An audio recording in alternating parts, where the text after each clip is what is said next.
Ever feel like you're just scratching the surface of everyday English? You wouldn't be wrong. Welcome to the deep dive. Today, we're going much deeper. Yeah, we are. Specifically into this fascinating collection that you, our listener, sent our way. It's a transcript from a YouTube video, just jam-packed with like 500 common long phrases in English. Exactly. And, you know, you might hear 500 phrases and think, wow, that's a lot to memorize. Right. Overwhelming. But our mission here isn't really about rote learning, is it? No, not at all. Instead, we're going to explore these phrases almost like little linguistic clues. We want to uncover the patterns, the subtle shades of meaning, and those sort of surprising glimpses they offer into daily communication, maybe even the way we think in English. Think of it as a shortcut, maybe. Yeah.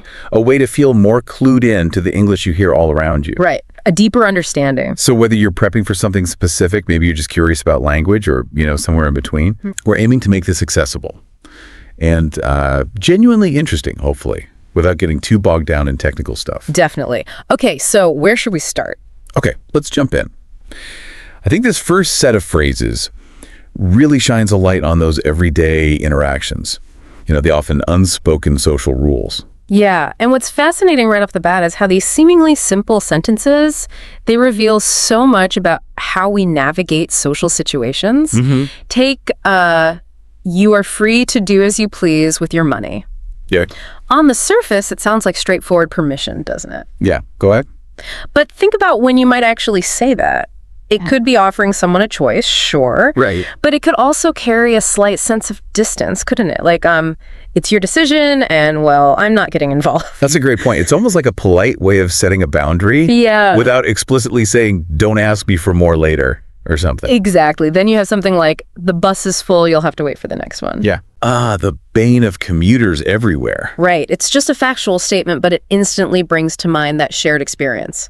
Public transport, having to adjust your plans. Yeah, a tiny window into a very common part of, well, urban life for lots of people. And then a really fundamental one. Can you tell me where the nearest bus stop is? Basic navigation. Just highlights that basic human need, right? To find our way, to connect with others for help. Precisely.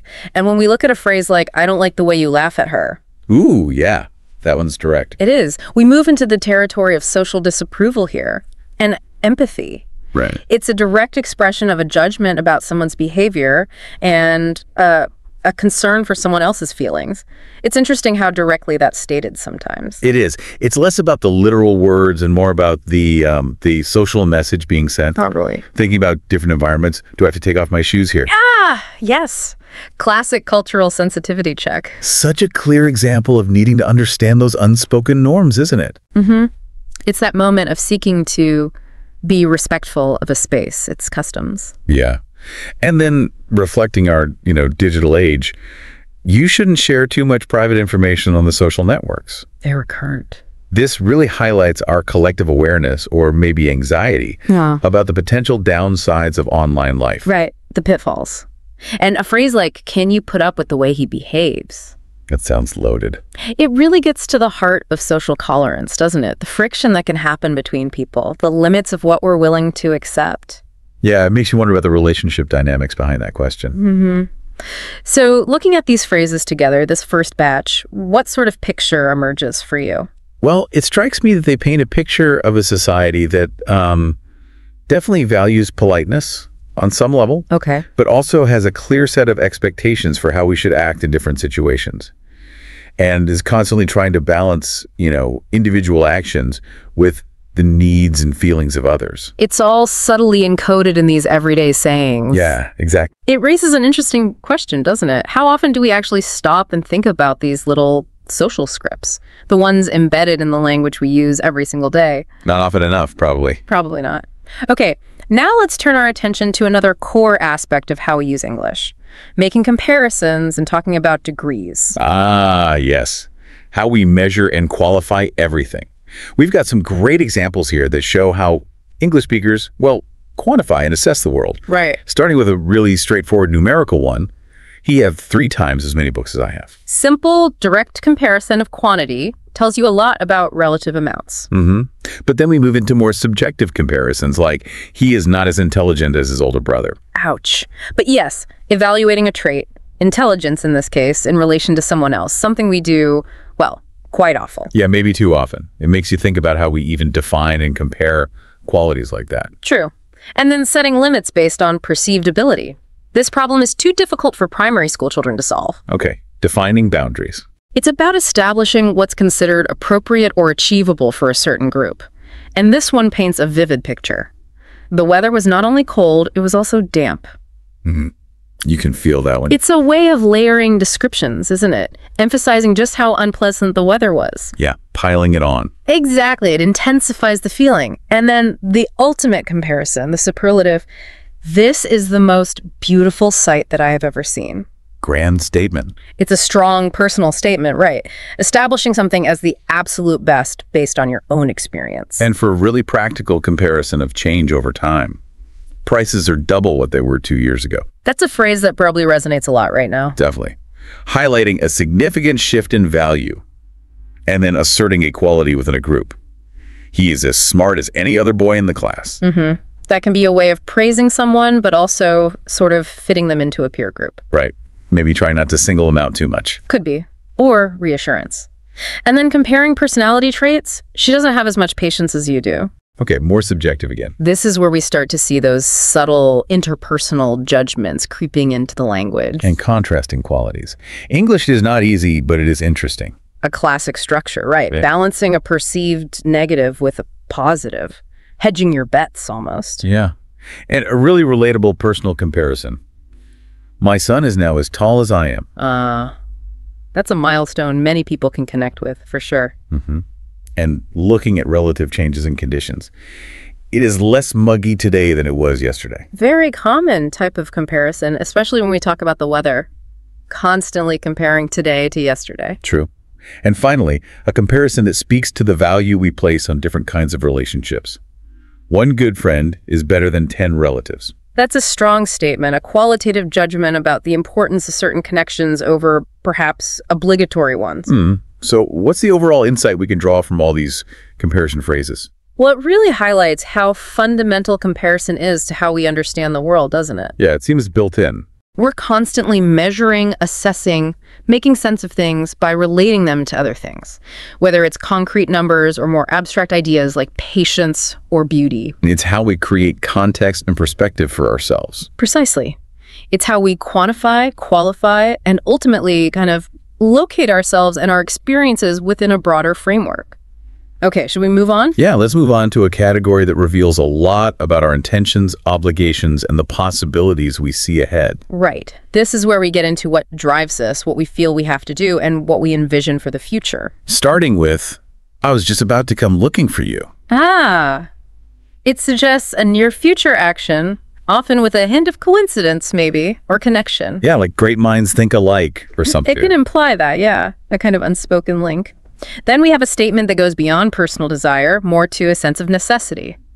We must learn to live in harmony with nature. That feels heavier, more imperative. Carries a weight of responsibility, doesn't it? A moral dimension. Absolutely.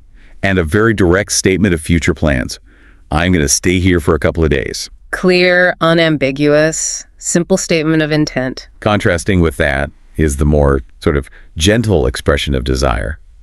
I would like to have a cup of coffee. Polite, personal, a simple want. And then we enter the realm of obligation with, I have to take my medicine every 6 hours. Right. This emphasizes a necessity dictated by a specific need. Health, in this case. Not much choice there. No. And then reporting on someone else's future intention, she told me that she would go to Paris in August.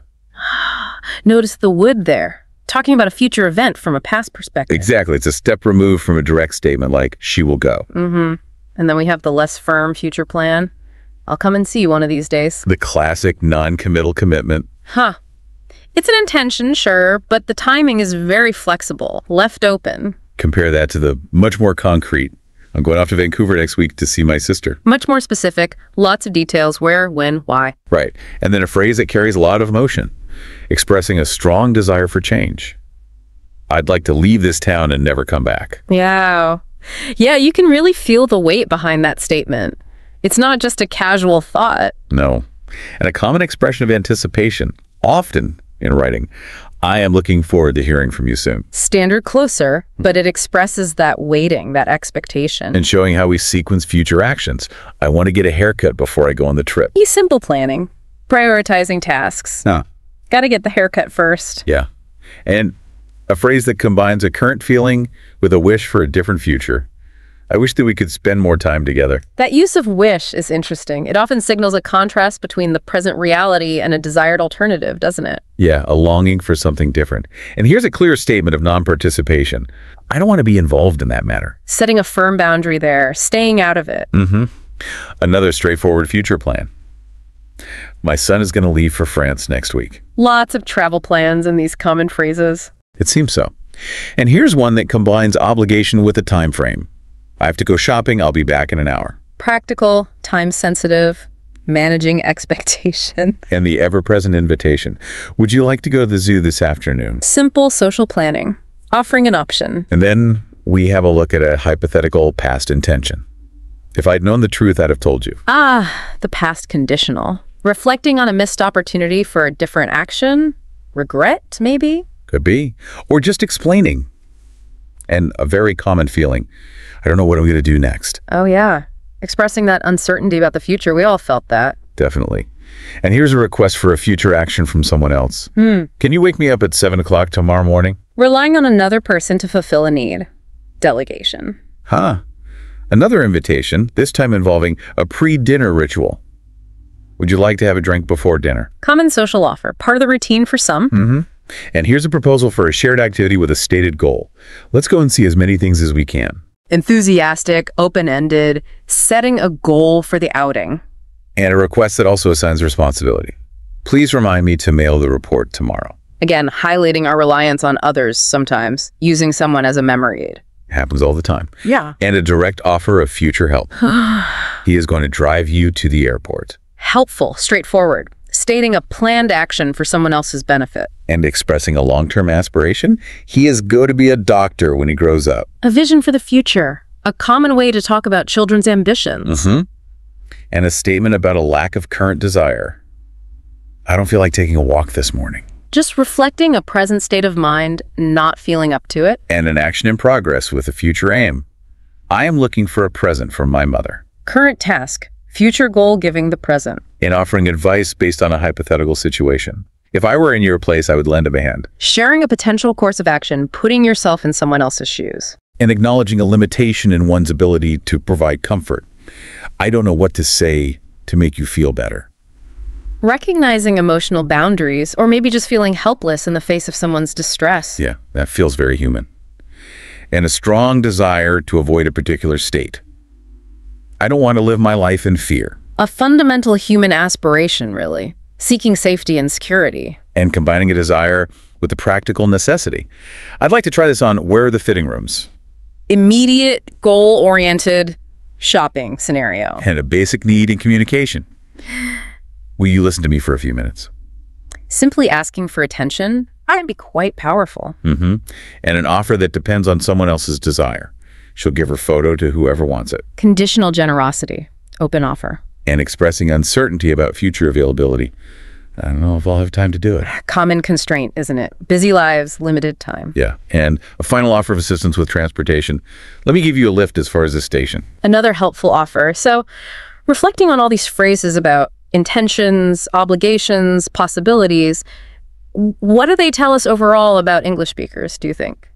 It really shows how much of our language is geared towards navigating the future, doesn't it? Both our own future and in relation to others. We're constantly expressing what we want, what we need to do, what might happen, what we hope will happen. It's like our language is actively shaping our future plans and interactions. It reveals our sense of agency, our responsibilities, and how we perceive and plan for different paths ahead. Okay, shall we move on to how we connect ideas, cause and effect, logical relationships? Yes, let's do it. This is where we see the language really working to build understanding, explaining the connections between events, thoughts. Right, starting with a clear instruction for a specific situation. In a crisis, you must get in touch with your teacher. Cause, crisis. Effect or required action, contact teacher. Very direct. And indicating the reason behind an action. She was advised by him to go to the police.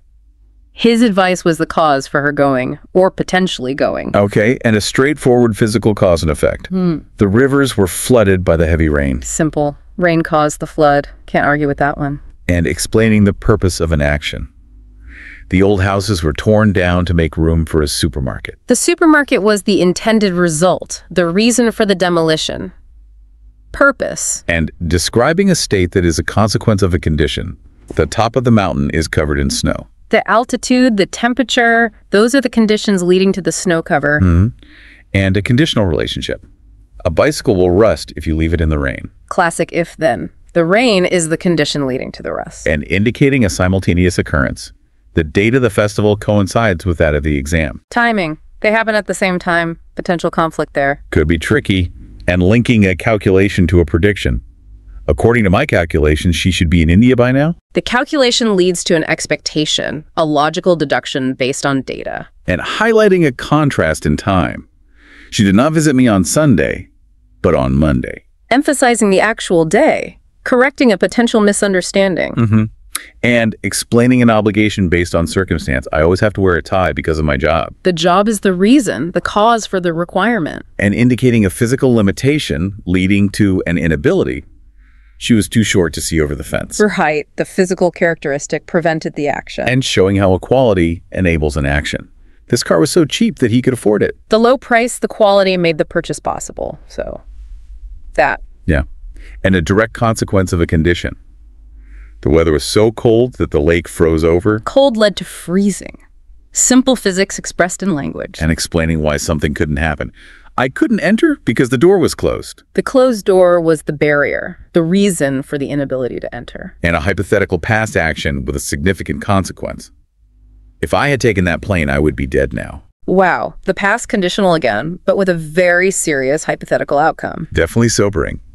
And describing a change of state based on a condition. Water is liquid when it freezes. It becomes solid. Basic science. Temperature dictates the state. And indicating a lack of ability to control an action. I couldn't prevent Tom from eating all the cookies. The speaker was unable to stop him. Lack of control or influence. Poor Tom's stomach, maybe. And explaining a widespread effect due to a cause.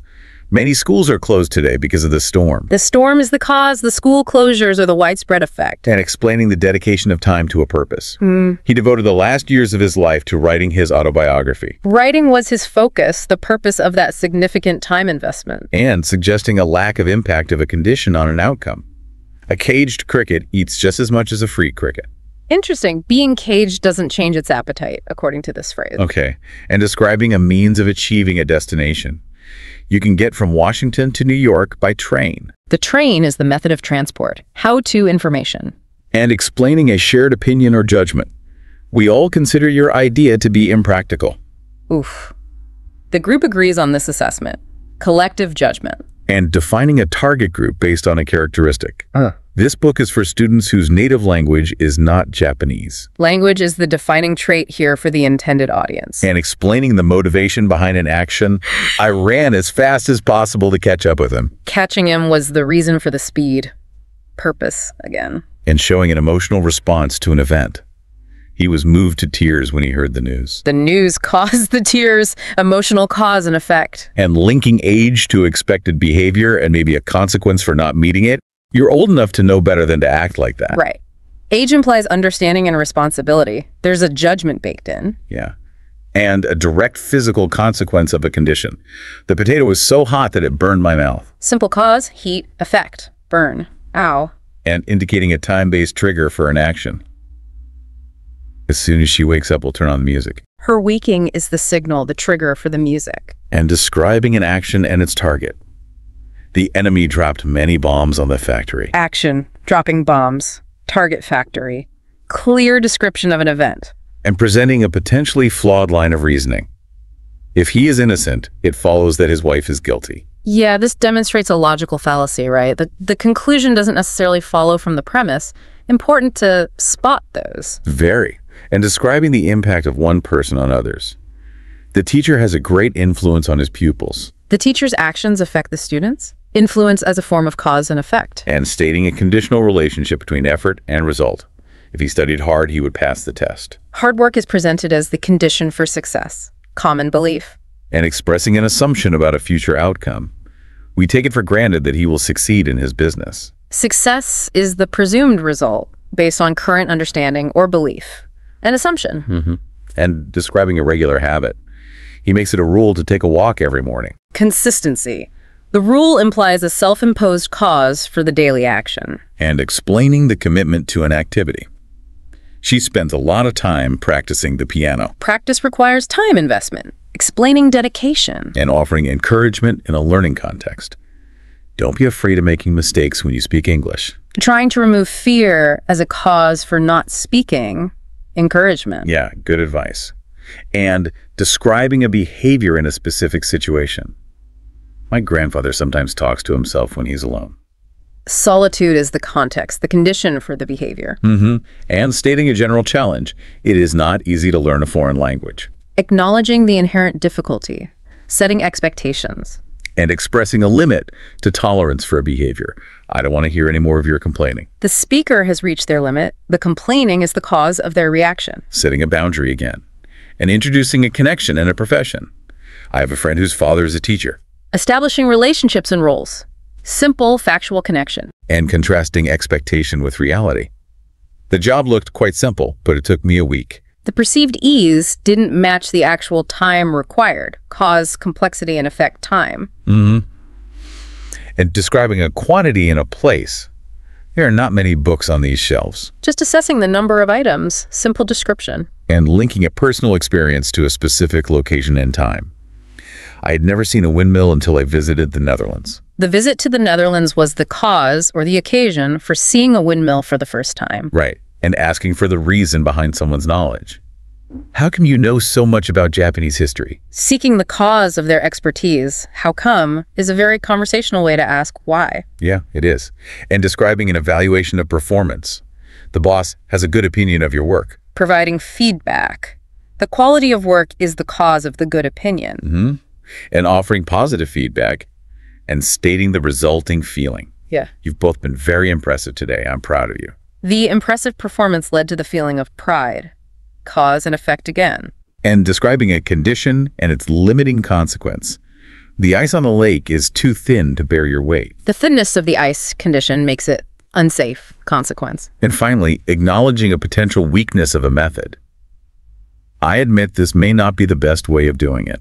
Recognizing a possible flaw. Hedging, maybe acknowledging a counter-argument.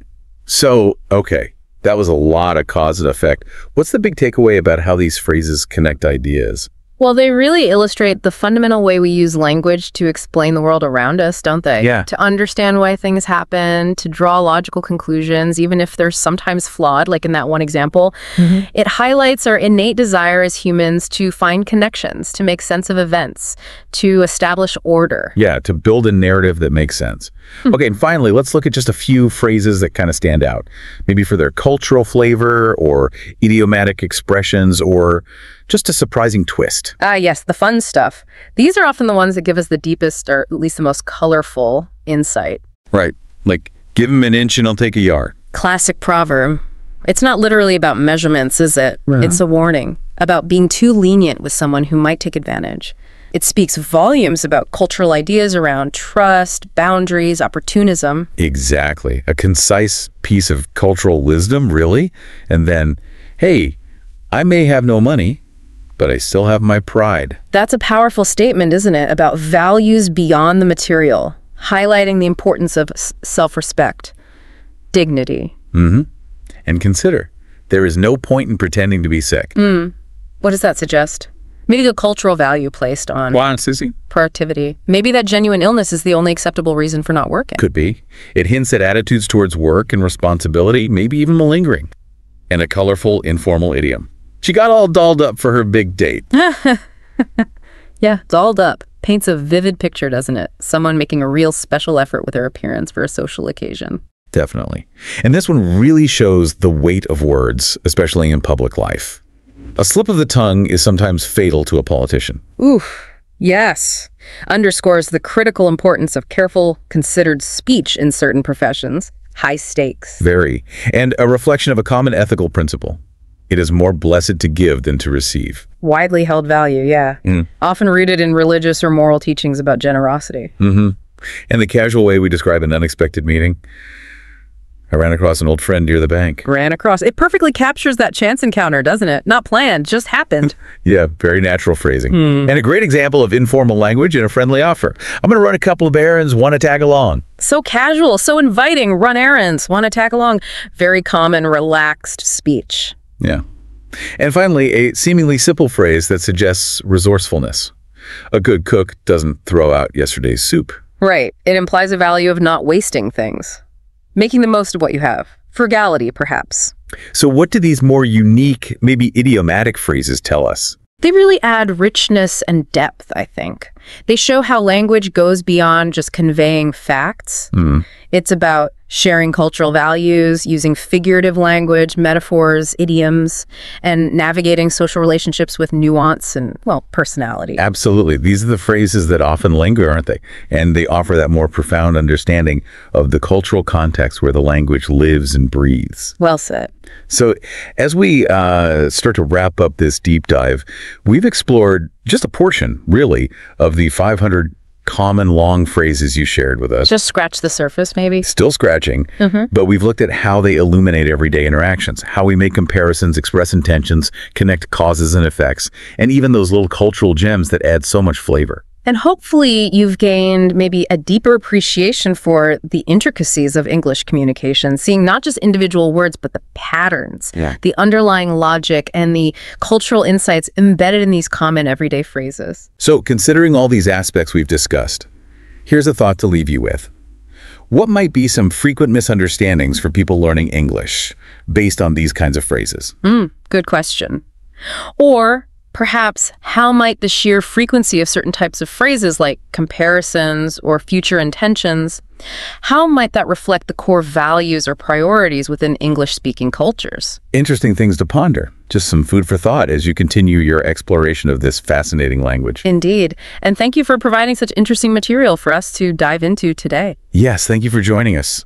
Until our next exploration, keep listening and keep learning. Welcome to the Deep Dive. This is where we take the sources you're curious about and really pull out the key knowledge, make it efficient, make it stick. Exactly. We know you, the learner, want those aha moments, those practical bits, but without wading through hours of content. Precisely. And today our source is a YouTube transcript. It's from English Pro Journey, and the title is 150 English Phrases for Daily Life.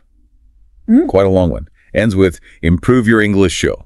Yeah, and the goal of that original video seemed pretty clear. Help English learners sound, well, more natural, more fluent in just everyday chat. Right. Things like waking up, work, school, friends, all that daily stuff. Coffee shops, meeting people. Yeah, very practical focus. It's about using what native speakers actually use. Okay, let's dive in then. They kick off with casual greetings. First up, what's up?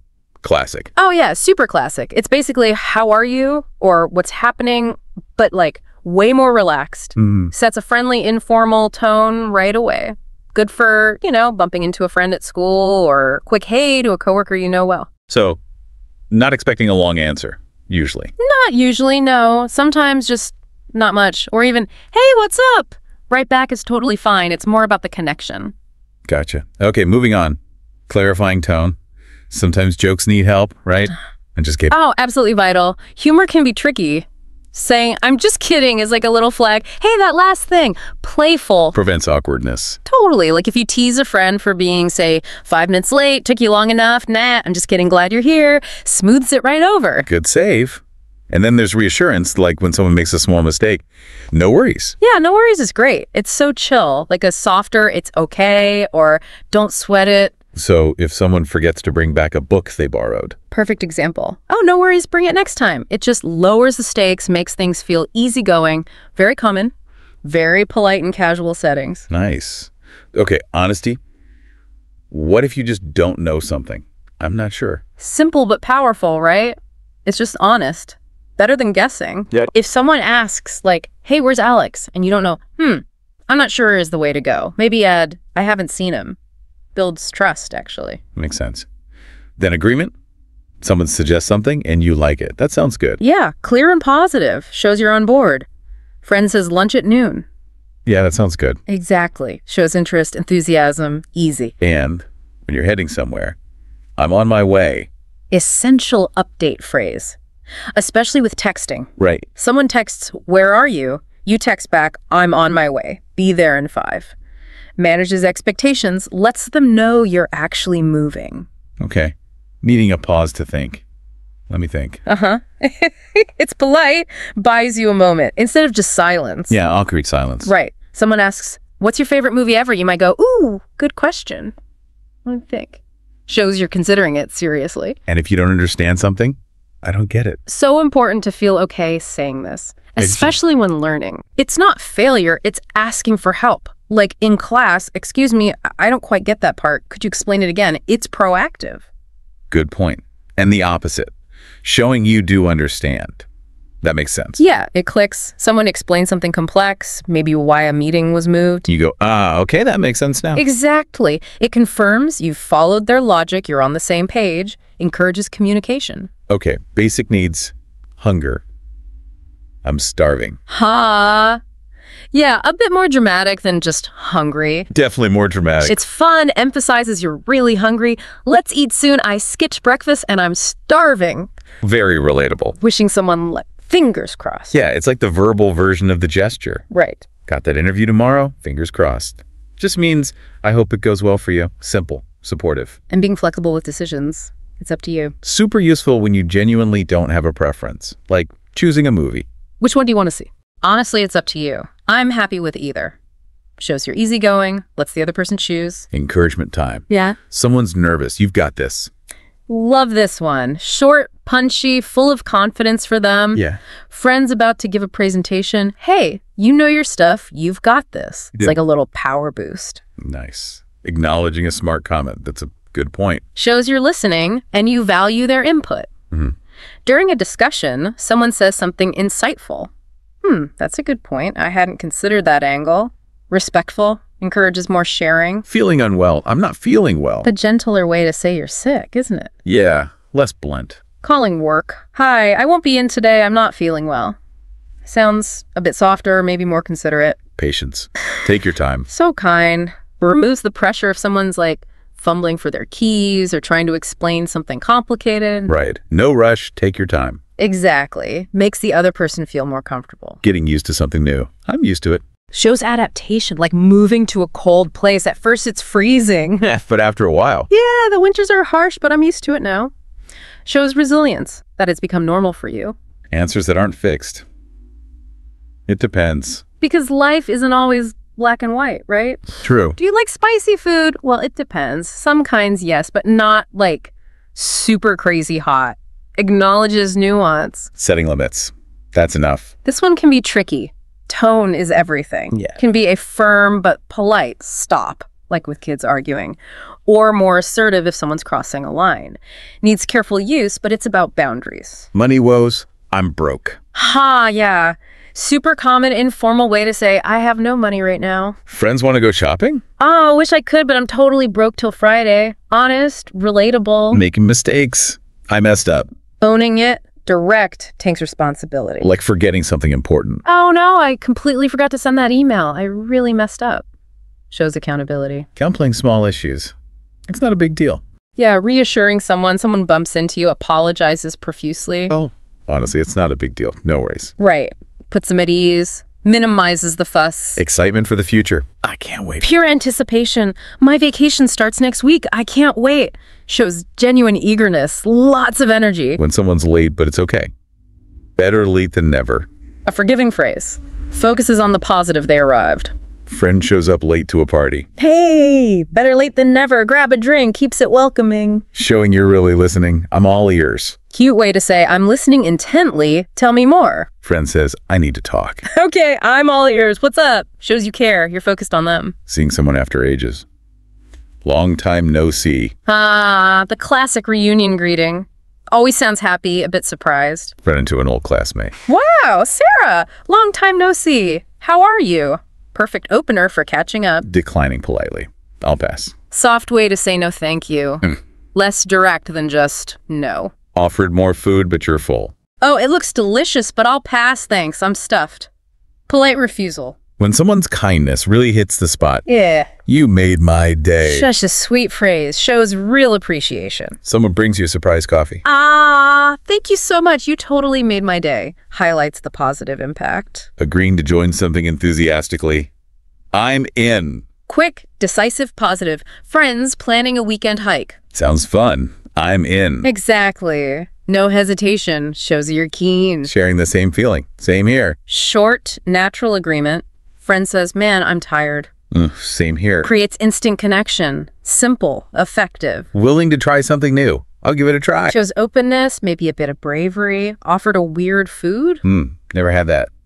Okay, I'll give it a try. Right. Or asked to dance, maybe. Shows willingness. Supporting someone through a tough time. Hang in there. Offers strength. Encourages perseverance. Friend struggling with a project. I know it's tough, but hang in there. You'll get through it. Yeah, it's supportive, hopeful. Disbelief or surprise.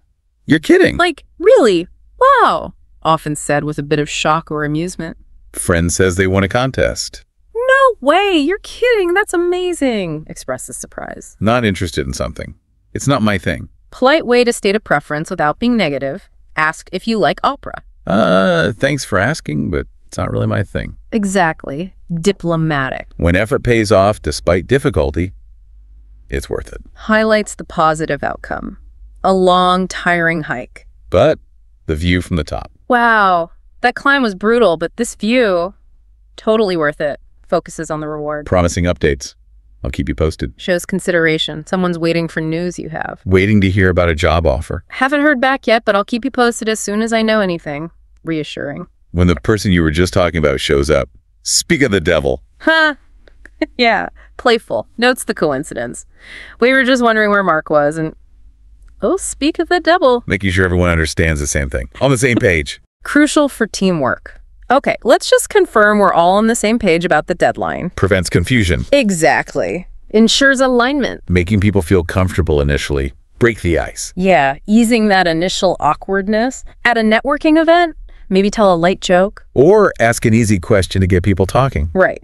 That's breaking the ice. Making it less stiff. Finishing work for the day. Call it a day. Natural way to signal stopping.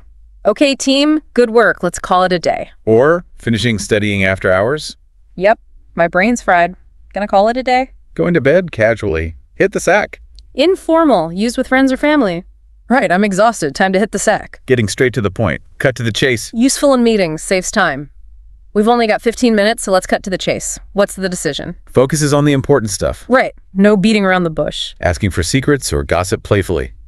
Spill the beans. Fun, informal. Come on, you know something about the surprise party, spill the beans. Shows excited curiosity. Feeling a bit sick? Under the weather.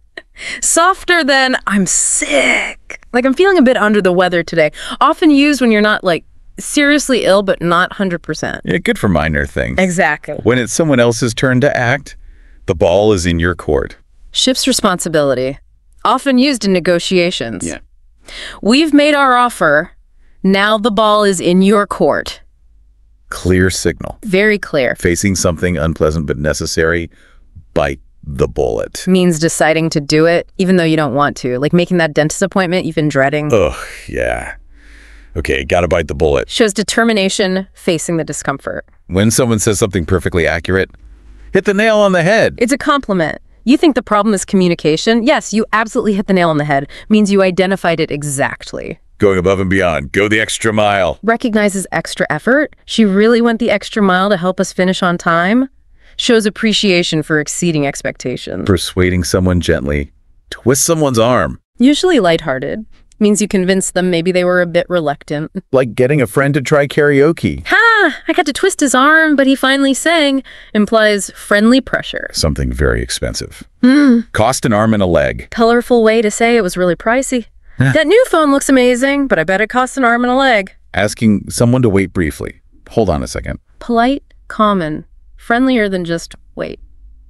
On the phone. Can you hold on a second while I grab a pen? Encouraging someone who's down. Keep your chin up. Supportive, tells them to stay positive despite difficulties. Friend failed the test. Hey, keep your chin up. You'll nail it next time. Something happening unexpectedly. Out of the blue. Emphasizes the surprise. I hadn't heard from him in years, and he called me out of the blue yesterday. Working under pressure. Against the clock. Conveys urgency. We're working against the clock to meet the deadline means time is tight. Using caution. Better safe than sorry. Practical advice. Taking an umbrella, even if it might not rain.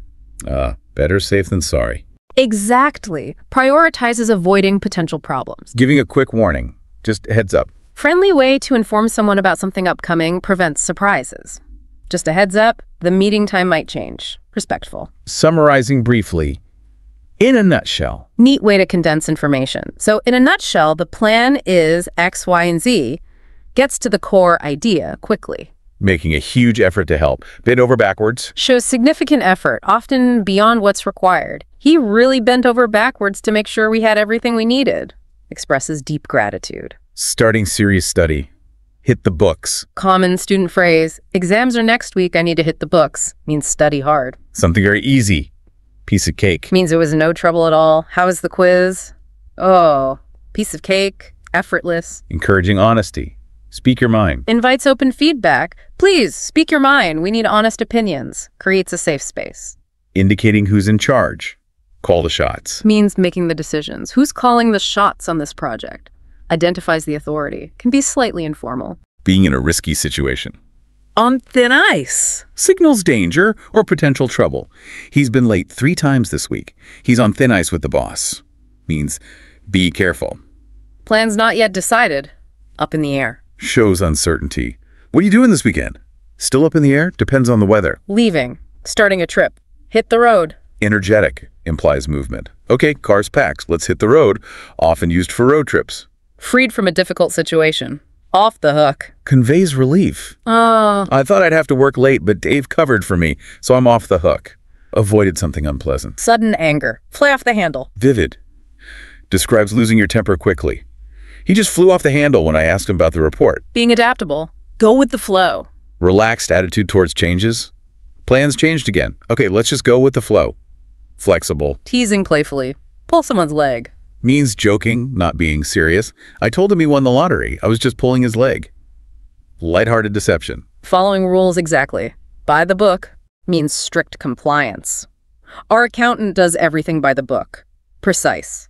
No deviations. Expressing disbelief or frustration. Give me a break. Informal. Can be exasperated or skeptical. You expect me to believe that? Oh, give me a break. Starting serious work. Let's get down to business. Signals a shift from chat to focus. Okay, coffee break's over. Let's get down to business. Things getting chaotic, out of hand. Means losing control.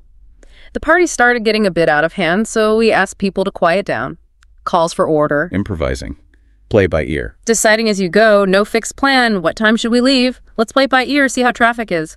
Flexible approach. Postponing politely. Rain check. Declines now, suggests later. Can't make dinner tonight, sorry. Can I take a rain check? Shows interest for the future. Waiting patiently. Sit tight. Means wait without doing anything. The representative will be with you shortly. Please sit tight. Often used on calls. Improving performance. Step up your game. Motivational, encouraging, better effort. We need to win this match. Everyone needs to step up their game. Being skeptical. Take it with a grain of salt. We mentioned this one. Means don't fully believe it. Heard a rumor. Yeah, I'd take that with a grain of salt. Cautious. An extra bonus. The icing on the cake. Something good added to an already good situation. Got the job, and they offered a signing bonus. That was the icing on the cake. Giving up. Throw in the towel. Means quitting. Admitting defeat. I've tried fixing this for hours. I'm ready to throw in the towel. Checking in briefly. Touch base. Professional but friendly. Let's touch base early next week to see how things are progressing. Quick contact. Getting fully informed. Up to speed. Means updated, knowing the latest. Can someone bring me up to speed on what I missed? Getting current info? Past issues that don't matter. Water under the bridge. Shows forgiveness or moving on. We argued about that years ago. It's water under the bridge now. Showing feelings openly. Wear your heart on your sleeve. Describes someone very expressive, emotional. She cries at sad movies. She really wears her heart on her sleeve. Everything. The whole lot. Whole 9 yards. Means doing something completely, holding nothing back. For her wedding, she wanted the whole 9 yards, big dress, huge cake, everything. Acting fast to not miss out.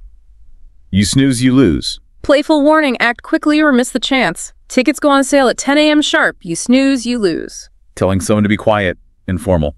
Zip your lip. Playful command.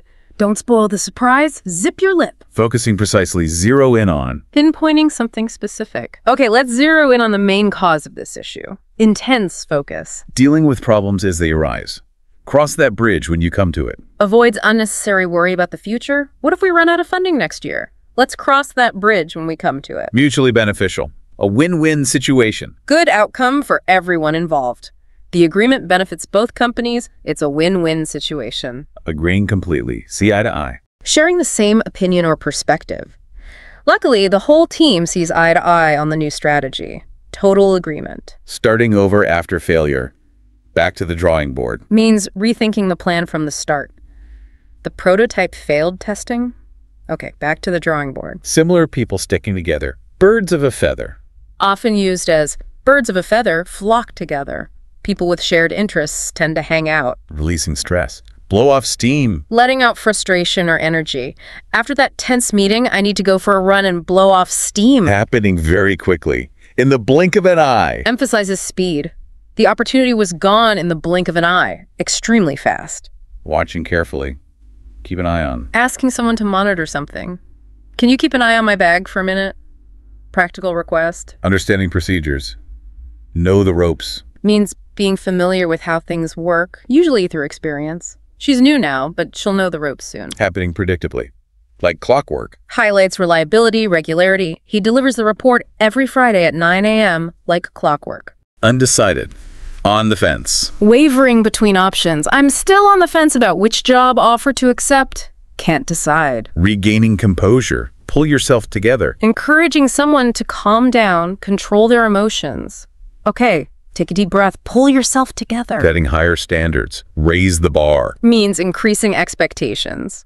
Her performance really raised the bar for the rest of the team. Aiming high. Shoot for the stars. Encouraging big ambitions. Don't limit yourself. Shoot for the stars.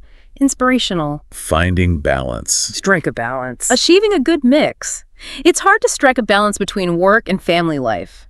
Seeking equilibrium. Telling someone to relax, take it easy. Friendly advice, often said caringly. You look stressed. Try to take it easy this weekend. Having achieved something under your belt. Refers to experience gained. With a few successful projects under your belt, you'll feel more confident. Milestones achieved. Having multiple roles. Wear many hats. Describes multitasking, juggling different responsibilities. In a startup, you often have to wear many hats. Versatile. Great luck. You hit the jackpot. Major good fortune. Finding this apartment in this market, you hit the jackpot. Celebratory. No tolerance for something. Zero tolerance. Strict policy, no exceptions. The company has a zero tolerance policy for harassment. Firm stance. Backing words with action. Put your money where your mouth is. Challenging someone to act on their claims. You believe in the cause, then put your money where your mouth is and donate. Action over words. Starting over from scratch. Go back to square one. Similar to back to the drawing board, failure requires a complete restart. The deal fell through, we're back to square one. Maximum effort, pull out all the stops. Doing absolutely everything possible. To launch the product on time, we had to pull out all the stops. Intense effort. Uncertain again. Up in the air. Yeah, just reinforcing this common one for undecided plans, weekend plans, still up in the air. Happens all the time. Right. Continuing through difficulty. Go the distance. Means persevering until the end. It was a tough marathon, but she managed to go the distance. Endurance. Staying calm under pressure. Keep your cool. Essential in stressful situations. Even when the client was yelling, he kept his cool. Composure. Taking dangerous risks. Play with fire. Warning about hazardous actions. Investing all your savings in that scheme is playing with fire. Risky. Alert and competent. On the ball. Praising efficiency and attentiveness. She noticed the error immediately. She's really on the ball. Quick and sharp. Taking a bold risk. Opinion. Go out on a limb. Offering a risky prediction or supporting an unpopular idea. I'll go out on a limb and say this project will succeed. Bold stance. Giving up again. Throw in the towel. Yep, reinforcing that sense of quitting after trying. After the third failed attempt, he threw in the towel. Accepting consequences. Face the music. Taking responsibility for your actions. You missed the deadline, now you have to face the music and explain why. Accountability. Skilled in many areas, not expert. Jack of all trades. Describes versatility. He can fix plumbing, build websites, and cook amazing meals, a real jack of all trades. Often implies master of none, though. No conditions attached. No strings attached. Offering something freely. Here's some advice, no strings attached. Given without expectation of return. Joining a popular trend. Jump on the bandwagon. Following the crowd. Everyone's buying cryptocurrency, so he decided to jump on the bandwagon. Trend following. Just covering expenses. Make ends meet. Discussing tight finances. With rising costs, it's getting harder to make ends meet. Barely getting by. Without preparation. Off the cuff. Spontaneous remarks or actions. His speech wasn't planned, it was completely off the cuff. Impromptu. Understanding hidden meaning. Read between the lines. Sensing what's not explicitly stated. She said she was fine, but reading between the lines, I could tell she was upset. Deeper insight. Taking credit for someone else's work. Steal someone's thunder. Undermining someone by revealing their news or idea first. He announced the project results before she could. He totally stole her thunder. Unfair. Skeptical view again. Take with a grain of salt. Yes. Third time. Emphasizes caution with unreliable info. Treat gossip with a grain of salt. Discreetly. Under the radar. Avoiding attention. They tested the new feature under the radar before the public launch. Low profile. Surviving difficulty. Weather the storm. Enduring a challenging period. The small business managed to weather the storm during the recession. Resilience. Equal uncertainty. Your guess is as good as mine. When you don't know the answer either, who will win the election? Honestly, your guess is as good as mine. Shared lack of knowledge. Very expensive. Break the bank. Means costing too much money, potentially unaffordable. I'd love a trip to Europe, but it would break the bank right now. High cost. No matter what, come rain or shine. Shows commitment regardless of circumstances. We meet for our walk every Saturday, come rain or shine. Unfailing dedication. Being less critical. Cut someone some slack. Asking for more tolerance or forgiveness. He's having a tough time personally. Cut him some slack if he seems distracted. More understanding. Making a mistake. Drop the ball. Failing to do something important, letting the team down. He was supposed to book the venue, but he dropped the ball. Failure to fulfill responsibility. Slow down, be careful. Easy does it. Gentle caution. Moving a heavy piece of furniture. Okay, easy does it. Careful handling. Feeling uncomfortable out of place. Fish out of water. Describes feeling awkward in an unfamiliar situation. At that fancy party, I felt like a fish out of water. Doesn't fit in. Extreme excitement to agitation. Go bananas. Losing control due to excitement or craziness. The crowd went bananas when the band came on stage. Wild enthusiasm. Wait a moment. Hold your horses. Telling someone to pause, slow down, not rush. Whoa, hold your horses. Let's think about this before we act. Urging patience. In trouble. In hot water. Facing problems or consequences. He got caught cheating on the exam. Now he's in hot water with the school. Facing discipline. Hoping for good luck again. Keep your fingers crossed. Yes, emphasizing this common expression of hope. Keep your fingers crossed. I get the promotion. Learning from experience. Live and learn. Reflecting on a lesson learned, often from a mistake. I trusted him and he let me down. Oh well, live and learn. Gaining wisdom. Extremely happy. On cloud 9. Pure elation, joy. She's been on cloud 9 ever since she got engaged. Peak happiness. Shifting blame. Pass the buck. Avoiding responsibility by making it someone else's problem. It wasn't my fault. Don't try to pass the buck to me. Yeah. Evading accountability. Reacting quickly. Quick on the draw. Fast response, often clever or witty. She always has a comeback. She's really quick on the draw. Swift reaction. Ordinary. Unremarkable. Run-of-the-mill. Average, nothing special. It wasn't a bad movie, just kind of run-of-the-mill. Typical. Seeing inevitable bad outcome. See the writing on the wall. Recognizing clear signs of future trouble. With sales declining for months, they could see the writing on the wall. Predicting doom. Polite postponement again. Take a rain check. Reinforcing this useful phrase. Busy tonight. Okay, let's take a rain check for next week. Something obvious missed. Under your nose. Pointing out something overlooked that was right there. You were looking for your keys. They were right under your nose the whole time. Obvious location. Expressing thoughts. Voice your opinion. Encouraging someone to speak up. This is an open discussion. Please feel free to voice your opinion. Sharing views. Great success. With flying colors. Doing something exceptionally well. She passed her driving test with flying colors.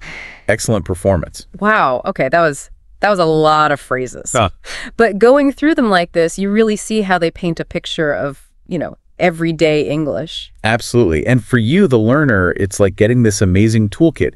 It's not just words, it's the nuance, the feeling behind them. Right. It's that shortcut to sounding more natural, feeling more confident in those like little daily chats. Exactly. And it's efficient, right? Focusing on these phrases gives you a big boost without needing, years of formal study for just this aspect. It bridges that gap. So here's something to think about as you go about your day. Which of these phrases kind of stuck with you? Which one are you maybe going to try out next time you speak English? Yeah, and how might using even just a couple of them change how your conversations feel? Think about that connection, that authenticity. It's that active part, isn't it? Not just hearing them, but actually using them. That's where the real learning kicks in. Try one, see what happens. That makes it yours. Great point. Well, thanks for diving deep with us into this world of everyday English. Hope it gave you some useful tools and insights. Ever wonder what a collection of everyday English phrases really says about how we think and interact? Today, one of our listeners, The Learner, shared something pretty fascinating. A transcript from a YouTube video. It's by Kendra's Language School, titled 500 Slightly Long English Conversation Phrases, Intermediate Level. Right. And it's interesting because it's not, a dense academic paper. No, not at all. It's more like a practical toolkit, a collection of these common building blocks we use in conversation. Exactly. It gives us this really unique ground-level view of the language, how it's actually taught and structured for learners. And I think ultimately how it reflects our day-to-day exchanges. And for the learner, this isn't just about, memorizing phrases. The real goal here, the mission for this deep dive, is to get under the surface, understand the cultural bits, the common sense baked in, even maybe the little quirks of human nature hidden in these seemingly simple lines. Right. We're aiming for those moments where a phrase just clicks, Yeah, those aha moments where you think, oh, that's why we say it like that. Exactly. So our approach today will be to look closely at a selection of these phrases.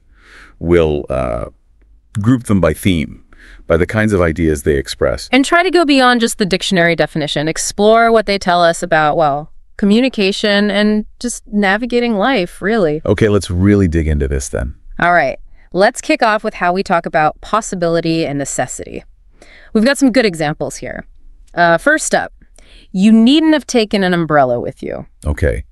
Yeah, this one, it's interesting. At its core, it's about looking back, isn't it? It points to an action someone took based on like a prediction or a worry that didn't actually happen. Right, that feeling of, well, I prepared for rain, but... Exactly. You brought the raincoat, but the sun's out. It's about unnecessary past actions based on anticipation. Okay. Now, contrast that with something much more direct. You must be at the station by 5 o'clock. Oh, yeah. This one's all about obligation. Pure and simple. No messing around. No. The word must just leaves no wiggle room, does it? It's a really clear example of how directly we can state a requirement when needed. It makes you think about those different levels, right? Sometimes it's a gentle nudge, other times... It's a firm deadline, yeah. And then, sort of related, but maybe a bit more formal. It is necessary for you to go there immediately. Yes. The core meaning is similar obligation, urgency, but the phrasing, it is necessary for you, feels a bit more elevated, maybe more formal. You might hear that in, a more official context, maybe? Perhaps, yeah. Yeah. Or just when someone wants to really underscore the importance, the consequences of not acting fast. It shows how we subtly shift our language depending on the situation. Right, and who we're talking to. Okay, shifting now towards possibility, a classic conditional. If he studied hard, he would pass the test. Ah, the if-would structure. So fundamental. Yeah. This is how we explore potential outcomes, isn't it? It sets up that hypothetical cause and effect. What could happen if something else happens? We use that structure all the time without even thinking. And here's a more everyday version. If it is fine tomorrow, we'll go on a picnic. Right. This brings possibility right into our daily planning. It shows how often our plans hinge on things outside our control, like the weather. It's a linguistic nod to navigating an unpredictable world, making, tentative plans. Always checking the forecast. Okay, and one more in this group, slightly different feel. If I were in your place, I would lend him a hand. Ooh, this one's interesting. It moves into giving advice, but hypothetically. Right, the if I were you construction. Exactly. The phrase, if I were, signals you're stepping into someone else's shoes, imagining their situation, and then the I would lend offers a suggestion, but it's softened because it's hypothetical. So it's guidance without being too pushy, maybe. I think so, yeah. It's often a gentler way to offer your perspective. Okay, let's move on. How about expressing beliefs or opinions? We've got, it is believed that whales have their own language. What's going on with that kind of phrasing? Well, this highlights how we talk about ideas that aren't, definitively proven facts, but are widely thought to be true. Like a generally accepted idea. Right. And the passive voice, it is believed, is key. It often doesn't specify who believes it, suggesting this broader, almost collective assumption or hypothesis. Interesting. Then we get much more personal and informal with, between you and me, I think our boss is stupid. Ah, yes, quite a shift. Definitely. This phrase really underscores the social aspect of sharing opinions, especially, well, potentially negative or critical ones. The between you and me part is crucial. Absolutely. It sets up this little bubble of confidentiality, doesn't it? A shared secret, almost. It allows for a more candid, though obviously subjective comment. And sometimes we need to be careful about how certain we are. The phrase, to the best of my knowledge, the rumor is not true, seems to handle that. Exactly. This is how we qualify our stance. It lets us state our view while openly acknowledging our information might be incomplete.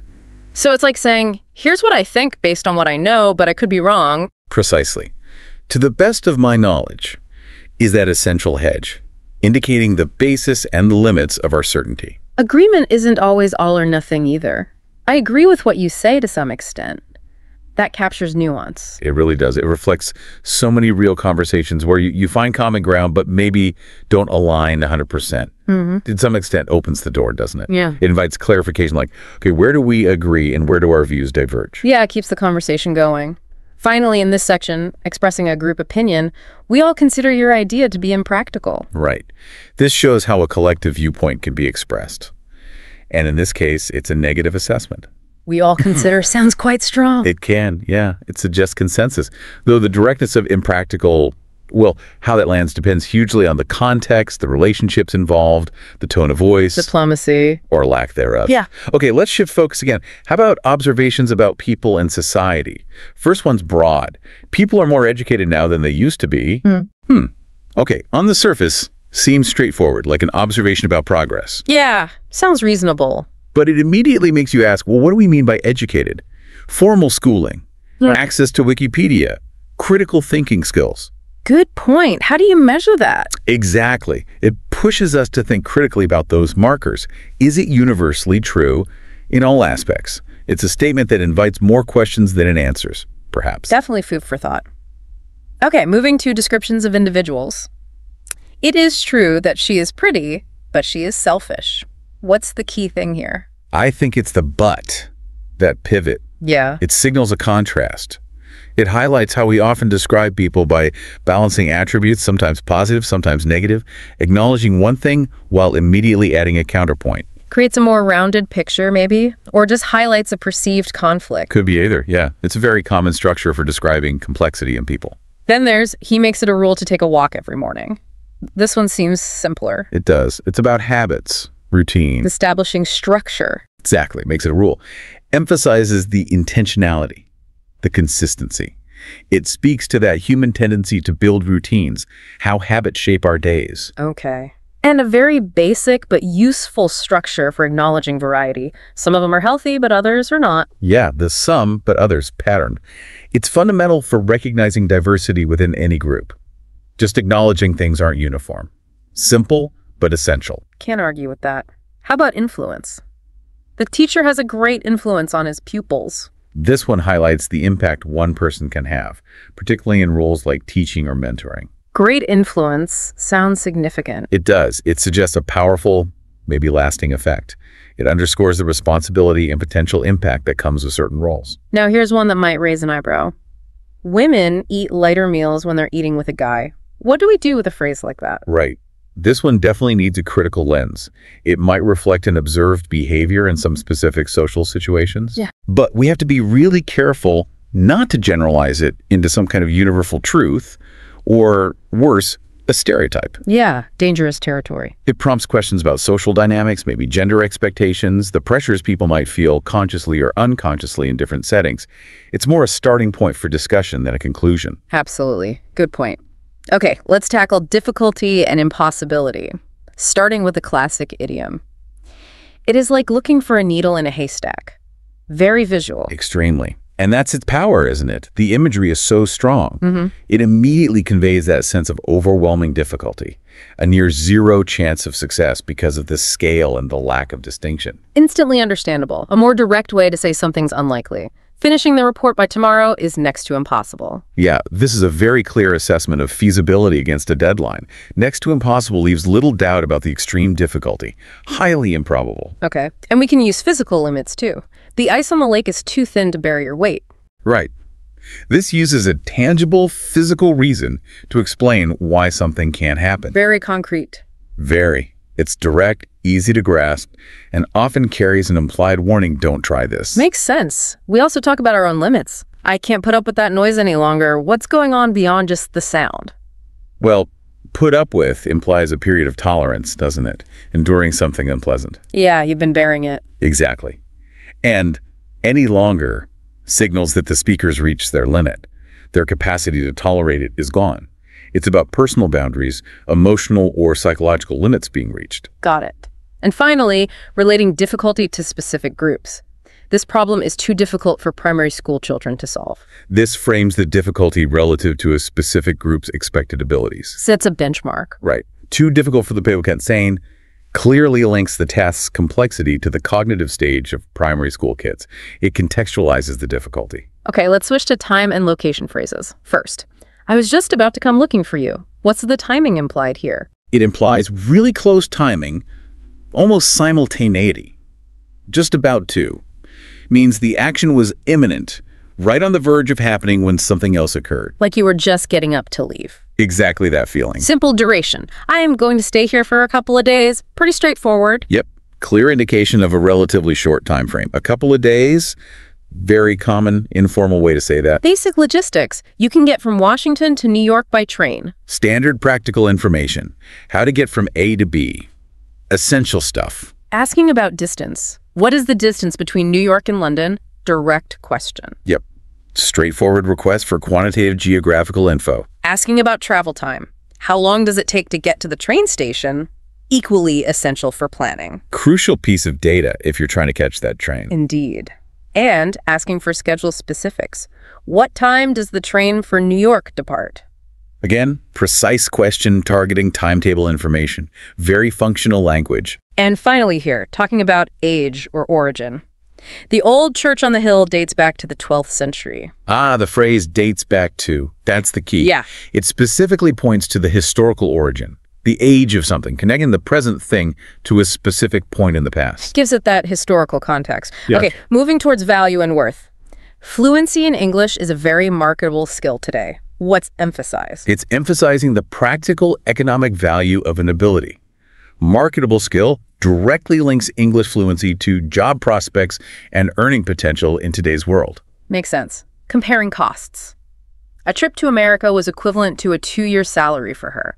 What does that comparison do? It creates a really powerful sense of how expensive that trip was. Puts it in perspective. Exactly. Relating it to something as significant as 2 years' worth of income equivalent to provides this stark, easily understood measure of its huge cost relative to her earnings. Wow. Okay. Sensible advice. It makes sense to pay off your credit card balance every month. What makes that persuasive? The phrase, "it makes sense," appeals directly to logic and reason. It frames the advice not just as an opinion, but as the rational, practical, wise thing to do based on sound financial principles. Got it. Evaluating opportunities.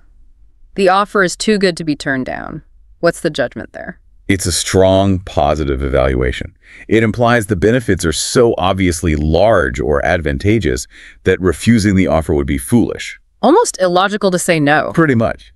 Too good to be turned down suggests a clear and compelling reason to accept. And linking price and quality. I'd gladly pay more for something if it's of high quality. What does this tell us about priorities? It clearly indicates a value system where quality trumps low cost. Value over price tag. Right. It shows a willingness to invest more upfront for something better, suggesting the speaker believes high quality justifies a higher price. It's about perceived value. Okay, last big category.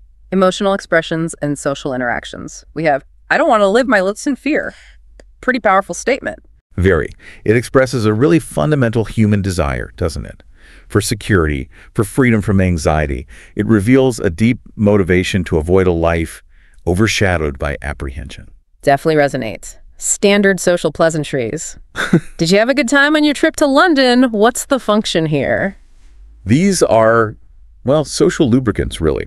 Ways to show interest, build rapport, maintain connections. Simple questions, but important for initiating conversation. Keeping the social wheels turning. Sharing appreciation. Have you ever seen such a beautiful sunset? What's the goal? It's expressing personal appreciation for something beautiful, an aesthetic experience. And often it's also an invitation for the other person to share in that appreciation, to agree, which fosters a nice little moment of connection. Yeah, sharing the wonder. Sometimes we need to show something. Doesn't matter. I don't care what color ink, just bring me a pen. Right. This signals indifference to a minor detail. The specific characteristic ink color is irrelevant as long as the main need, a writing tool, is met. Focuses on the core need. Exactly. Cuts through this less important stuff. Expressing positive anticipation. We are looking forward to seeing you and your family. What's the social job of this? It's a warm, polite way to express genuine or conventional anticipation for a future social event, including and your family, often broadens the warmth and strengthens the social bond. Nice touch. Expressing gratitude. Thanks very much for having me to dinner the other night. Essential phrase. Absolutely essential for maintaining good relationships. It acknowledges kindness, hospitality, effort, simple politeness, but it goes a long way. It really does. And finally, asking for help. Will you please explain the meaning of this sentence to me? How effective is this? It's very effective because it's clear, polite, and specific. Will you please? Softens the request, and it directly points to the source of confusion. Yeah. A straightforward way to seek understanding.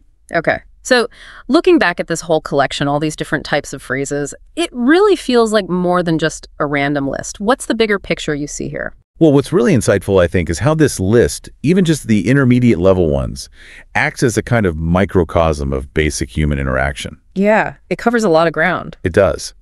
These phrases aren't just about swapping information, they're the tools we use for everything else. Expressing feelings, navigating social rules, figuring out possibilities, stating needs, making sense of the world and the people in it. They facilitate connection, agreement. Disagreement, sharing experiences, understanding each other, yeah, all of it. It's like each category we looked at, necessity, opinion, observation, difficulty, reflects a core part of how we operate as thinking social beings. That's a good way to put it.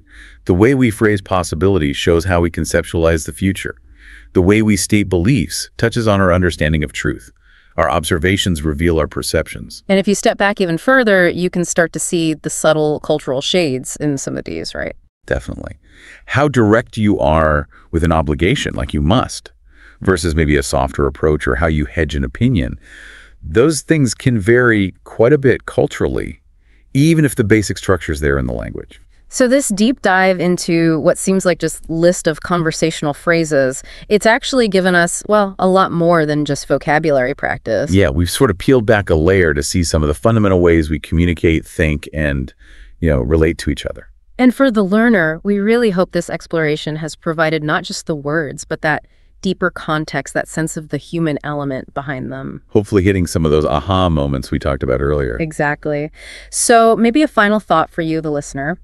As you go about your day, pay attention to these seemingly simple phrases you use or hear. Mm-hmm. Consider the subtle layers. What unspoken rules, what cultural values might be embedded in the everyday language that connects us or sometimes divides us. It's a fascinating way to think about the words we use every single day. There's always more to uncover about how we connect through language. Okay, so today we're diving into something I think is going to be pretty cool. Yeah. It's 19 words. 19 words. 19 seemingly simple English words. Right. But that can have a huge impact on how fluent you sound. That's right. And how natural you sound when you speak English. Yeah. And this comes from a 39-minute podcast script. Okay. That was intended for intermediate English learners. Right. And our goal in this deep dive is to kind of take a look at why these 19 specific words were pulled out as being so important for fluency. Right. And to kind of get a feel for these words and how they're used. Yeah, exactly. And really the goal is to help you as a listener to be able to integrate these into your own English speaking. Yeah, absolutely. So that you can sound more fluent and more natural. And what's interesting about this list of words is that they're really not that complex. Yeah.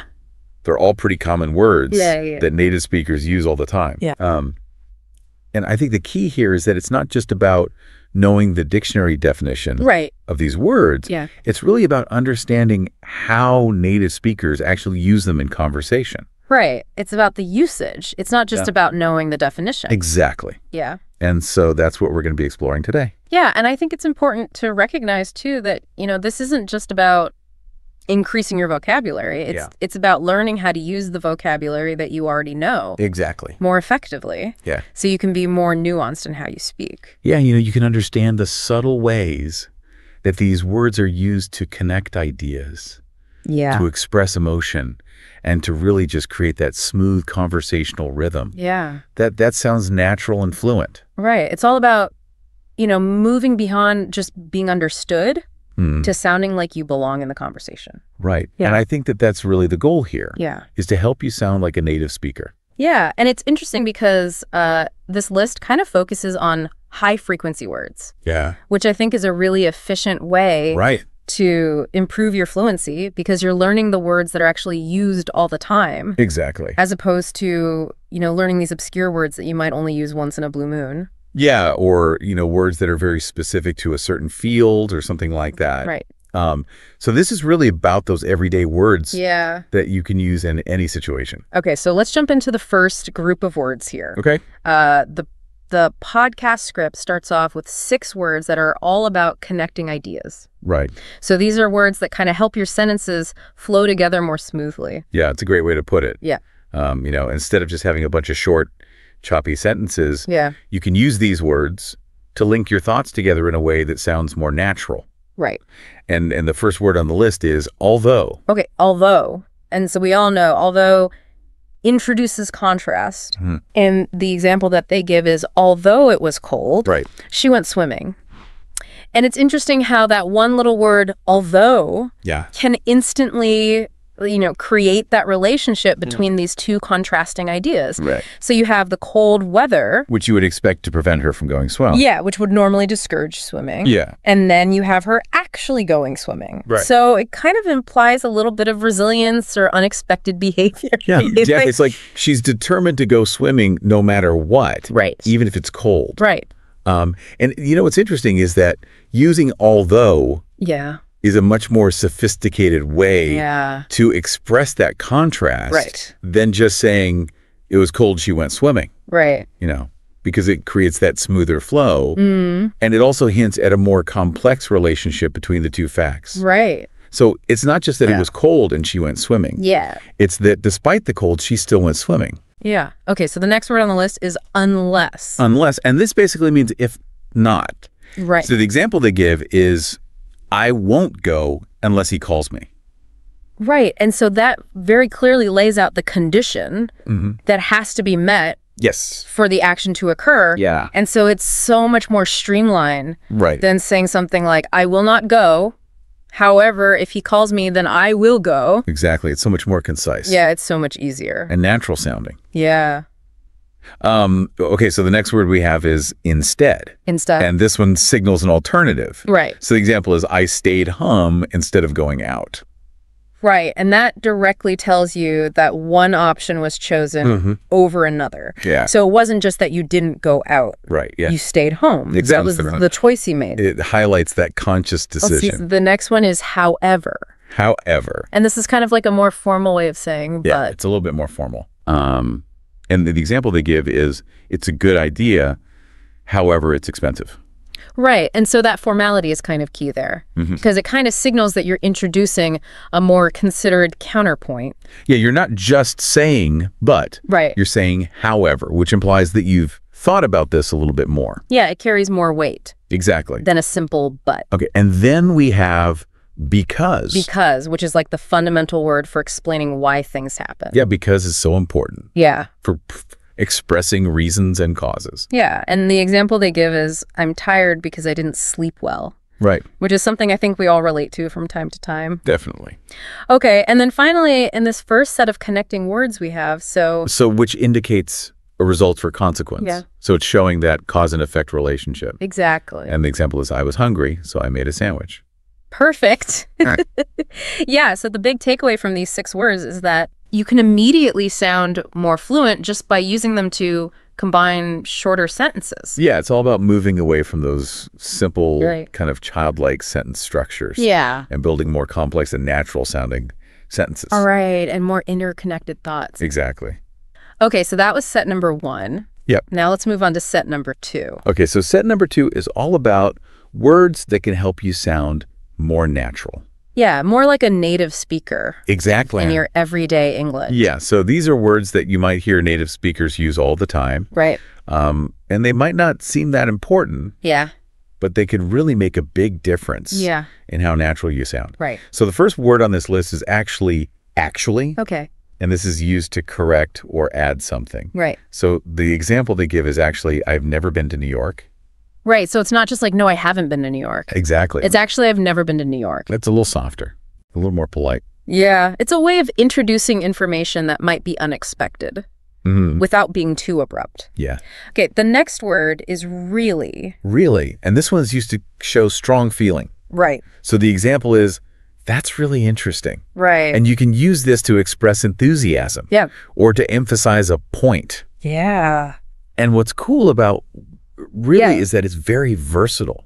Yeah. You know, you could say, that's really interesting. Right. With a lot of excitement, or you can say it with just a little bit of curiosity. Right. So it really depends on your intonation. Yeah. And how you say it. Okay, the next word is quite. Quite. And this one can be a little bit tricky. Yeah. Because it can mean a little or it can mean very. Right. Depends on the context. Yeah. So the example they give is, she's quite smart. Right. And, you know, if you say that with a slight pause, or with an emphasis on quite, then it probably means very. Right. But if you say it with a more level tone, it could just mean a little or moderately. Right. And that's a really good point about the intonation and how that can really change the meaning of the word. Yeah, it's not just about the words themselves. Right. It's also about how you say them. Yeah, exactly. Okay, the next word is definitely. Definitely. And this means like 100% sure. Yes, there's no ambiguity there. Yeah. It's a very strong affirmation. Yeah. The example is, I definitely want to join the trip.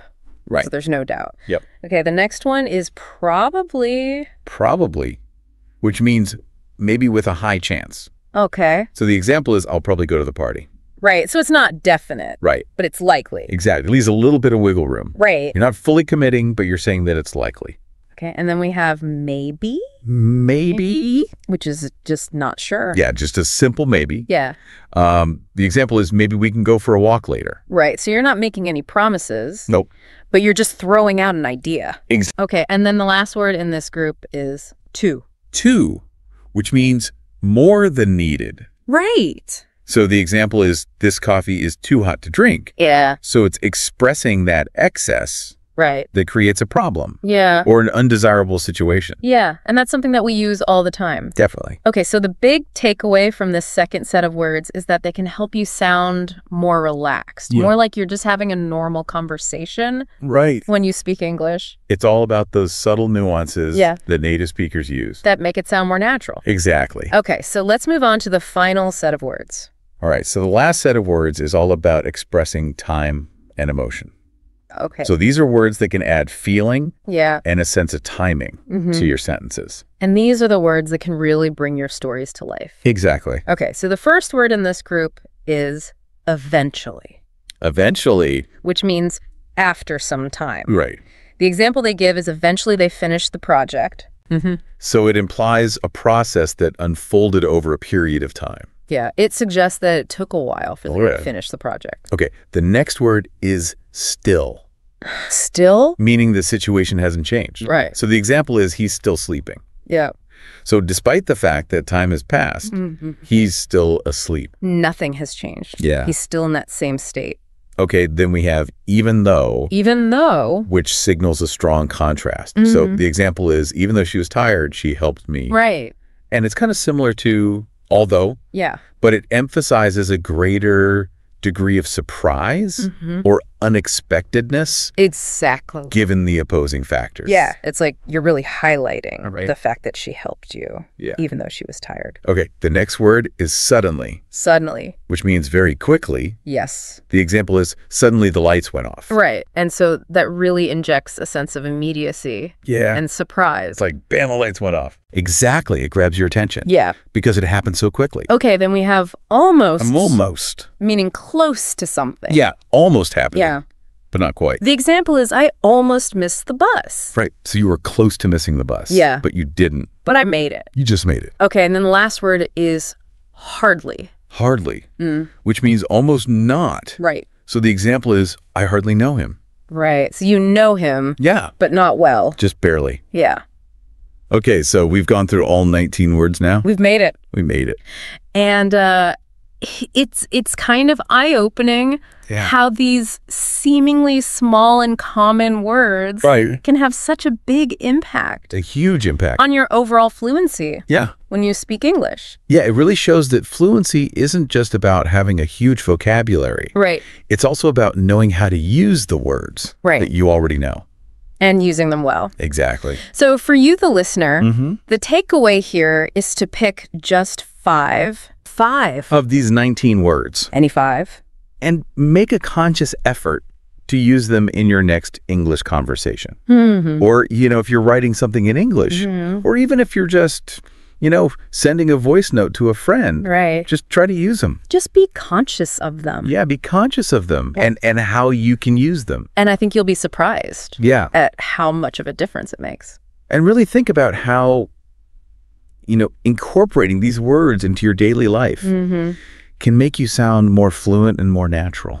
Yeah. And what's cool is that as you start using these words more consciously, you'll start to internalize them. Right. And eventually you won't even have to think about it. Right. It'll just become natural. Exactly. So that's something really cool to think about. Definitely. It's like a little challenge for all of our listeners out there. Yep. Pick 5 words and use them. And let us know how it goes. Yeah, we'd love to hear from you. So thanks for joining us for this deep dive. Thanks for listening. And we'll see you next time. See you later. All right, welcome to the deep dive. Today we're tackling something a little different, but so essential. We're diving into 19 English words and why they can be huge for unlocking fluency. And these aren't some obscure, dictionary diving words. We're talking about everyday words, ones you hear all the time, but maybe haven't thought too deeply about. Exactly. They're like the secret sauce native speakers use without even realizing it. I mean, think about it. Whether it's a casual chat or, say, a big presentation, these words are there, working behind the scenes. Right. So in this deep dive, we're kind of on a mission. We want to figure out exactly why these 19 words are so potent. Like, how do they help bridge those ideas, make your meaning crystal clear, add that extra oomph, and even, express your feelings more authentically? It's all about getting that insider knowledge. Understanding how to communicate in a way that feels natural, that clicks with native English speakers on a deeper level. Yeah, and I think it's important to start by saying fluency isn't just about, knowing a ton of words. Right, it's not just about having a huge vocabulary. Yeah, it's more about, I'd say, mastering the art of using those everyday words with precision. Understanding that these simple words have a subtle but real power. Okay, so let's jump into it. Why these 19 specifically? Well, I think a good way to think about it is, have you ever heard someone speaking, say, your native language, and they're using all these impressive words, but it still sounds a bit off? Yeah, like a bit clunky, disjointed. Exactly. And that often comes down to not having a strong grasp of these kind of essential connecting words, clarifying words, the words that smooth everything out. Because fluency is all about that smooth flow of language, right? It's like the glue that holds it all together. Totally. It's about sounding less like you're translating in your head and more like you're thinking in English directly. That's a great way to put it. Yeah. So our first category is these connecting words. We found 6 that are super important. Okay. And our first one is although. Although? Okay, so how does this one work? Although is great because it adds this layer of sophistication to your speech by introducing contrast. Instead of just saying, it was raining, but we went hiking, starting with, although it was raining, we went hiking, does something interesting. Like what? Well, it acknowledges the rain, right? But it immediately emphasizes that you went hiking despite it. And it's fascinating how fluent speakers, they instinctively reach for, although over, say, just but. It's subtle, but it makes a difference. Yeah, it's like setting up an expectation and then gently flipping it. Okay. Next up we have unless. Unless is all about efficiency. It's like a condensed if not. So I won't go unless she invites me. It just sounds more natural than I will not go if she does not invite me. Way more concise, too. Totally. And it gives your speech, a slightly more advanced feel without using complex words. Okay, that's a good one. Now we have however. However is another one that signals contrast, kind of like although and but. Right, but I feel like however is a bit more... formal. Yeah, formal. Exactly. You see it a lot in writing and formal speeches. Like, he's smart, however, he needs more practice. It creates this very clear turning point. Right. It's like, okay, here's the other side of the coin. And if we think about good communication, mastering these words like however, it lets you present more balanced arguments, right? Navigate those complex thoughts more clearly. Makes sense. Yeah. So it's less about everyday chit-chat and more for those situations where you're being more deliberate with your language. Mm-hmm. All right, what's next? Meanwhile. Meanwhile. So this one's all about... simultaneous action, like two things happening at the same time. Think about it. She cooked dinner. Meanwhile, I clean the house. You instantly get that picture of things happening in parallel. And that's super useful for storytelling, right? Absolutely. It adds depth and context to your descriptions. Okay, now we have therefore. Therefore is a more formal way of saying so or as a result. It's all about that cause and effect. Like, he didn't study, therefore he failed the test. So the second part is a direct consequence of the first. Exactly. It adds this layer of formal reasoning to your sentences. Makes your arguments sound more, structured and thought out. Which is important in certain settings, like academic or professional ones. Yeah, it adds that weight to your conclusion. Okay. And our final connecting word in this section is instead. Instead is all about presenting an alternative. One thing was done in place of another. I didn't go to the party. I stayed home instead. Simple, clear. It's great for expressing those preferences, substitutions like, this is what I did instead of that. Right. Okay, that's a solid set of connecting words. Now let's move on to what we're calling common fluency boosters. We have 7 of these, and we're starting with actually. Actually is interesting. It's got multiple uses, but at its core, it's often about introducing information that might be a bit surprising, like, actually, I've never been there before. Right. It's like, oh, that's unexpected. Yeah. And what's cool is how your tone of voice and the context can really shape its meaning. It can be used to gently correct someone or to qualify a statement. It can be pretty versatile. Okay, what's next on the list? Next is basically. This is your go-to for summarizing, getting to the heart of the matter. Like, basically, we need to work harder. Straight to the point. No beating around the bush. Exactly. It helps you sound natural when you're explaining something and just want to give that essential takeaway. It's like saying the long story short is. Right. Okay, next up, literally. Literally means exactly what it says. No exaggeration. He was literally shaking with fear. So his body was physically trembling. And this is a word that gets misused a lot for emphasis, but using it correctly shows you have a strong grasp of English. Yeah, it's about precision. Absolutely. Okay, next is eventually. Eventually indicates something happens after a period of time, often a long one. Like, eventually she learned to enjoy it. It wasn't immediate, but she got there over time. It's useful for showing progression, that passage of time. Exactly. All right, our next fluency booster is hardly. Hardly means almost not at all. I hardly know anyone at this event. It's a strong way to express a near absence of something. Okay, and then we have even though. Even though is similar to although, but it's got this stronger sense of surprise or unexpectedness. Even though I was tired, I finished the project. It emphasizes that obstacle, being tired, more strongly. It makes it more impressive that the project got done, despite the tiredness. Exactly. And our final fluency booster in this section is besides. Besides means in addition to or also. Like, I'm not going. Besides, I have other plans. It provides extra justification for your decision. Like, not only that, but this too. Right. Okay, so those are 7 really common words that can make your English sound more natural and fluent. Now let's move on to our final category, expressive power words. We have 6 of these to explore, starting with absolutely. Absolutely means completely, without a doubt. I absolutely agree with you. It shows total agreement, a strong conviction. No hesitation there. Right. And next we have definite. Definitely is another strong one. It means 100% sure, no room for doubt. I'm definitely coming to the party. It's a firm commitment. No maybes about it. All right, moving on to probably. Probably indicates something is likely, but not certain. He'll probably arrive late. It's a strong possibility, but not guaranteed. So based on past experience or the current situation, it's likely, but not a done deal. Now we have actually making a comeback here. Yeah, because actually is so versatile. We saw it used to introduce surprising info, like, actually, I didn't know that. But it can also soften disagreement, like, that's actually a good idea. It can be unexpected approval. So its meaning can shift depending on how you use it. Exactly. It's a word with many faces. Okay, next up we have though. Though is similar to but or although, but it often comes at the end of a sentence, giving it a more informal feel. It was hard. Fun, though. It's like adding a contrasting thought as an afterthought. It lightens the mood a bit. Yeah, and it's very characteristic of how people speak. That placement at the end really makes a difference.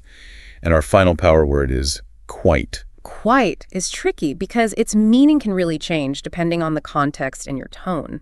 It can mean rather like, she's quite nice, suggesting a moderate level of niceness. But it can also mean very, like, it's quite difficult to explain, showing a significant level of difficulty. So you have to pay attention to the subtle cues to really understand what someone means when they use quite. Exactly. It's all about those nuances. So we've gone through all 19 of these fluency-boosting words. Now, I know our source material had a mini practice session. Obviously, you can't really answer right now, but let's walk through those examples. It might help solidify how these words work in context. Yeah, let's do a little mental exercise. First one, she was tired. She kept working. What fits best here? I'm thinking, however, it emphasizes that even though she was tired, she still powered through. Perfect. Next, I won't go.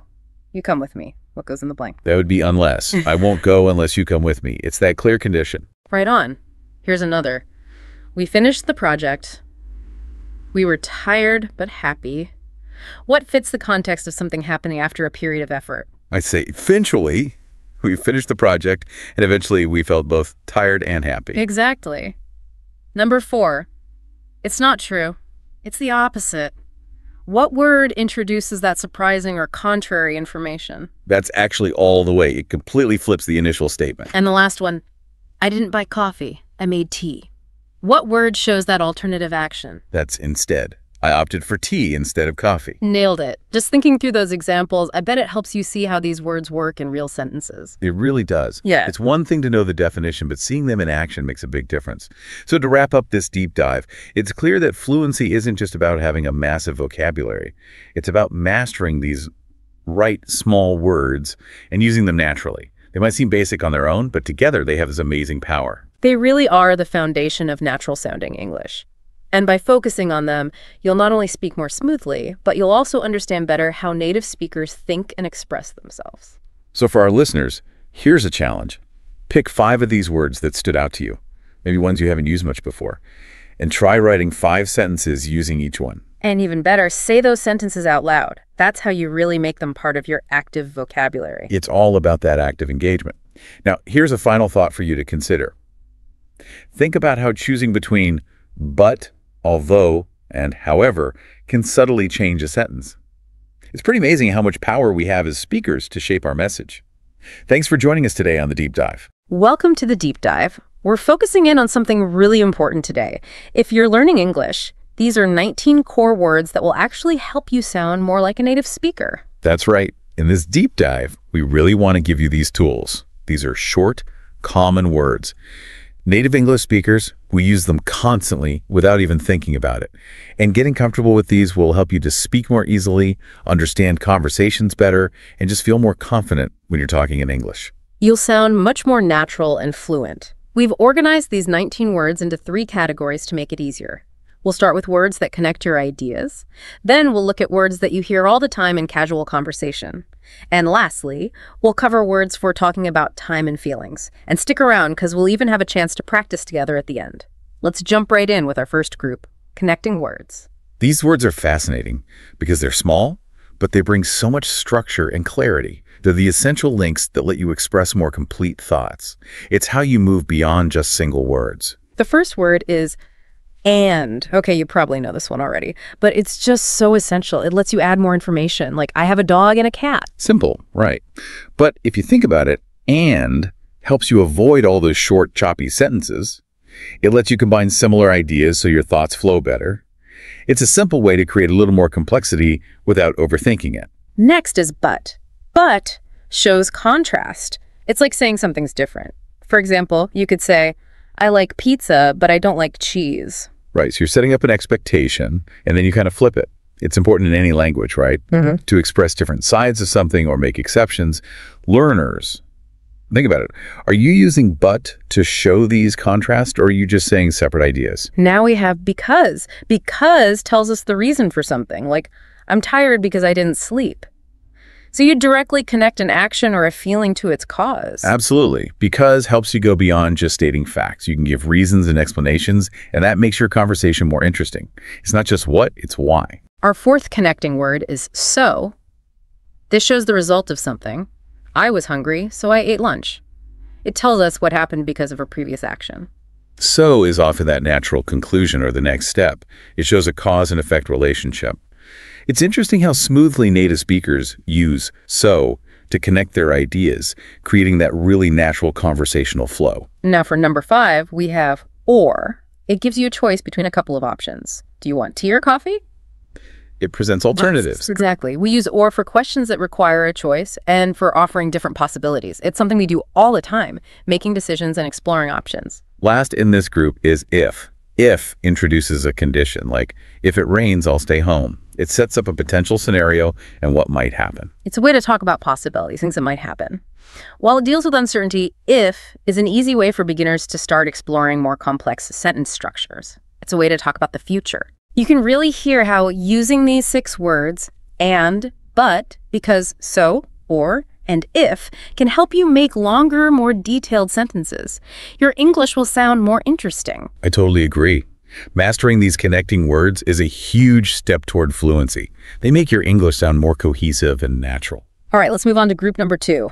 Words for real-life talk. You hear these all the time, every day, and they just make your speech sound more natural, more authentic. It's fascinating how these words often add emphasis, show a degree of uncertainty, or even just help to keep the flow of a casual conversation going.